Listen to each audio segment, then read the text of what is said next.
Seguimos avanzando aquí en Contexto Global para traerles todas las noticias internacionales. Vamos ya con ellas. El Pentágono anunció que desplegará el mayor portaaviones estadounidense en el Caribe. Esto en medio de la declarada guerra de Donald Trump contra el narcotráfico. En su más reciente ataque contra una lancha acusada de transportar drogas, 6 personas perdieron la vida. Estados Unidos incluyó al presidente de Colombia, Gustavo Petro, parte de su familia y al ministro del Interior, Armando Benedetti, en la llamada lista Clinton. La Casa Blanca lo señala de contribuir a la proliferación internacional de drogas ilícitas. Petro calificó la decisión de paradoja. Y durante la reunión de la coalición de voluntarios, los aliados de Ucrania indicaron que los activos rusos congelados deberían poder usarse velozmente para ayudar a Kiev.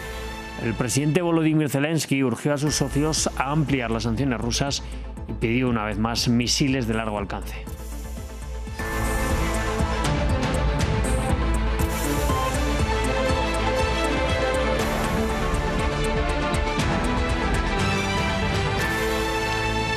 Vamos a ver este informativo con la mirada puesta de nuevo en el Caribe. El Pentágono ha anunciado este viernes que Estados Unidos enviará un portaaviones y sus buques de apoyo respectivos al Caribe. Con ello reforzarán el número de tropas y aeronaves presentes en aguas cercanas a Venezuela y otros puntos de América Latina. Se trata del buque insignia de la Marina, el portaaviones USS Gerald Ford. Según el Pentágono, lo hacen en apoyo a la directiva del presidente de desmantelar las organizaciones criminales transnacionales. En apoyo a la directiva del presidente de desmantelar las organizaciones criminales transnacionales y combatir el narcotráfico en defensa de la patria, el secretario de Guerra ha asignado al grupo de ataque de portaaviones Gerald R. Ford y a su escuadrón aéreo embarcado al área de responsabilidad del Comando Sur de los Estados Unidos. La mayor presencia de fuerzas estadounidenses reforzará la capacidad de Estados Unidos para detectar, monitorear y desmantelar a actores y actividades ilícitas que comprometen la seguridad y la prosperidad del territorio estadounidense y nuestra seguridad en el hemisferio occidental. Y entre tanto sube la tensión entre Estados Unidos y Colombia después de la inclusión del presidente Gustavo Petro en la llamada lista Clinton, integrada por personas y entidades acusadas de estar relacionadas con dinero del narcotráfico. Una lista a la que han sido incluidos también su mujer, Verónica Alcocer, y su hijo Nicolás Petro, así como su ministro del Interior, Armando Benedetti. Para analizar este escenario vamos a hablar con Carlos Arias, él es analista político y docente de la Universidad Javeriana de Colombia. En primer lugar, gracias por estar con nosotros, señor Arias, y preguntarle si se sustentan estas acusaciones de la administración estadounidense a Gustavo Petro como un líder del narcotráfico. Pues buenas noches primero. Es muy compleja la acusación porque hoy no se aportan pruebas contundentes. Hoy no tenemos pruebas contundentes que hayan sido testeadas o que hayan pasado por un velo judicial para poder establecer si efectivamente Gustavo Petro y su familia, Armando Benedetti, tienen nexos con el narcotráfico.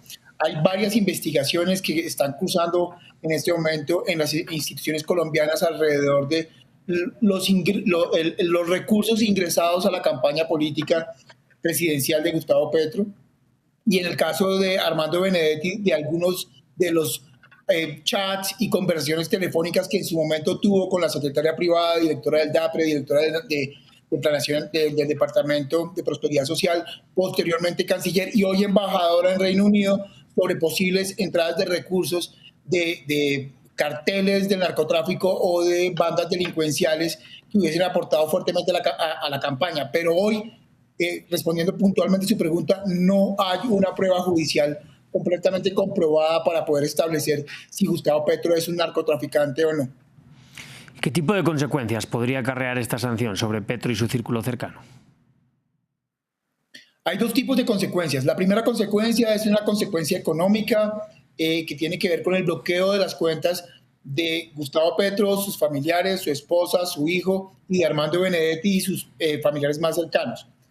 Una consecuencia asociada a ello es que ninguna empresa norteamericana puede hacer ningún tipo de acuerdo o negociación con estas personas en términos de personas naturales. Ahora bien, lo complejo de aquí, el galimatías, es si una persona que es el presidente de la República de Colombia está dentro de la lista Clinton y no puede tener negociaciones con empresas norteamericanas ni con ningún tipo de persona que que tenga nacionalidad norteamericana, en donde quedan las dinámicas de negociación internacional de Estado a Estado, en donde básicamente, y aunque no muchas las firma el presidente, sí son encabezadas por el presidente de la República. Eso es lo complejo. Y el otro escenario, para cerrar, es un escenario que es el más fuerte, es el reputacional. Y es que un presidente esté dentro de la lista Clinton, pues básicamente deslegitima muchos de sus accionarios políticos y muchos de sus discursos institucionales. Claro, en ese punto quería preguntarle si se puede entender también este movimiento como un aviso a navegantes para otros políticos o mandatarios en medio de estas acciones estadounidenses en el Caribe, porque hemos visto también hoy a Brasil, pronunciarse en contra de una posible acción intervencionista de Estados Unidos.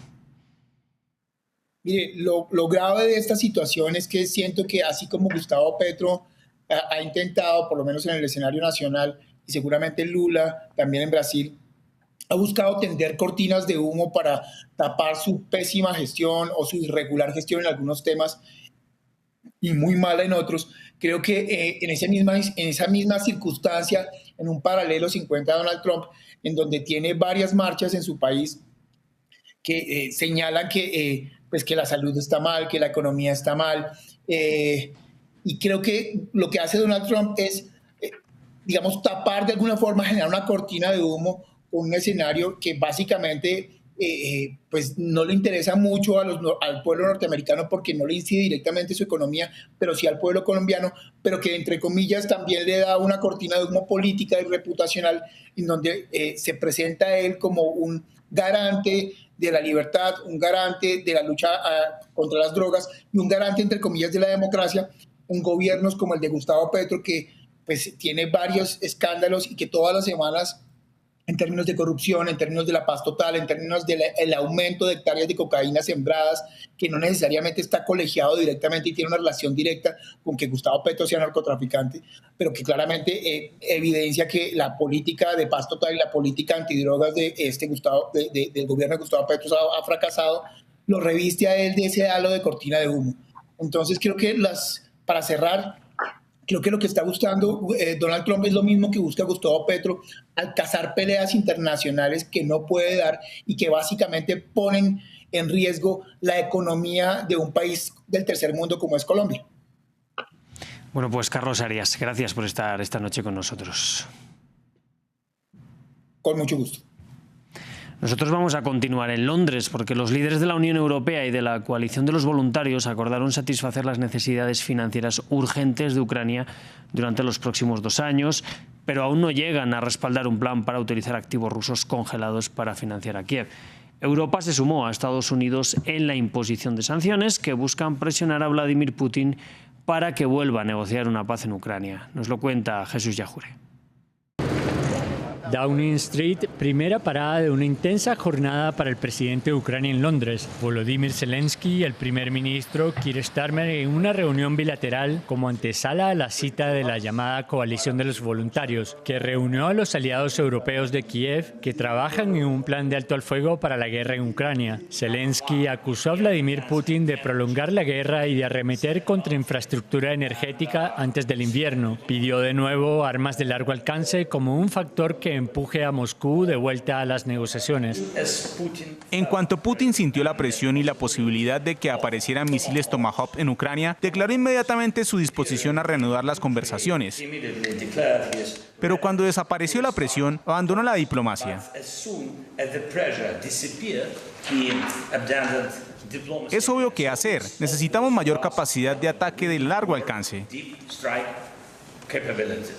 Estados Unidos, Europa y Reino Unido inauguraron nuevas sanciones al sector petrolero y de gas ruso. Washington castigó el miércoles a Rosneft y Lukoil, las mayores petroleras rusas, y Europa hizo lo mismo el jueves contra el sector financiero, militar, energético y la flota fantasma. Mientras Bulgaria, el mayor importador de crudo ruso, prepara también sanciones, el primer ministro de Hungría afirmó que busca eludir las medidas. Tras la reunión de líderes, buenas intenciones y falta de consenso sobre la financiación a Ucrania con activos rusos congelados. Debemos ponernos de acuerdo sobre los activos de Rusia y desbloquear miles de millones para ayudar a financiar a Ucrania. mientras Putin asegura que las sanciones no afectarán la economía rusa y que el país no cederá a la presión extranjera. Y seguimos en Turquía, porque un tribunal penal absolvió al alcalde de Estambul, Ekrem İmamoğlu, de cargos por manipulación de licitaciones. Al tiempo, en Ankara, otro tribunal desechó el caso contra el opositor Özgür Özel en un juicio sobre supuesta compra de votos. Ambas causas fueron denunciadas por críticos del gobierno como acusaciones políticas. La Fiscalía respondió este mismo viernes a la decisión. La oposición turca respira aliviada, al menos por ahora, tras 2 decisiones judiciales que dan por tierra casos contra el Partido Republicano del Pueblo y 2 de sus figuras más prominentes. Primero, en Estambul, un tribunal absolvió al alcalde Ekrem İmamoğlu y a otros 6 acusados de cargos por manipular licitaciones, presentados en marzo por la Fiscalía contra el principal rival del presidente Erdogan. İmamoğlu, arrestado y en prisión preventiva, dijo en marzo tras su arresto que se trataba de un caso de persecución política. Su detención provocó masivas protestas en el país. Ni sus conspiraciones ni sus artimañas podrán desviarme de mi camino. Yo, Ekrem İmamoğlu, hijo legítimo de estas tierras, seguiré atemorizándolos con mi presencia y con mis acciones. La Fiscalía respondió con otra acusación contra İmamoğlu, esta vez por supuesto espionaje, que involucra también a su jefe de campaña y al director de la televisora privada Tele1. Los cargos alegan que la estación trabajaba para la campaña de İmamoğlu y que compartió data electoral con servicios de inteligencia extranjeros. Y en Ankara, otro tribunal desechó los cargos por manipulación y compra de votos contra Özgür Özel, electo jefe del partido de İmamoğlu. La acusación buscaba invalidar el Congreso que eligió a Özel mientras se decidía el candidato de las presidenciales de 2028. El tribunal determinó que no se hallaron elementos de delitos en la acusación. Lo afirmamos desde el principio. En las demandas interpuestas por la cancelación de nuestro Congreso, la intención de los demandantes no era interponer una demanda, cancelar el Congreso ni celebrar uno nuevo de inmediato. La intención era que el tribunal decidiera quién lideraría el partido. Eso era todo lo que querían. El gobierno de Erdogan sostiene que los tribunales son imparciales y libres de interferencias políticas, insistiendo en que las investigaciones se centran únicamente en la corrupción. Y cerramos con el anuncio que hizo la Casa Real de Tailandia del fallecimiento de su reina madre, Sirikit. La madre del actual monarca falleció en la noche del viernes, hora local, a los 93 años. Según el comunicado, falleció en paz y tranquilidad en el hospital en donde estaba ingresada y tras sufrir este mes una infección del torrente sanguíneo. Pues así cerramos este informativo. Yo les invito a que sigan con nosotros, que ya llega toda nuestra programación. Enseguida está con ustedes Aquí América y nuestro compañero Martín Bustamante.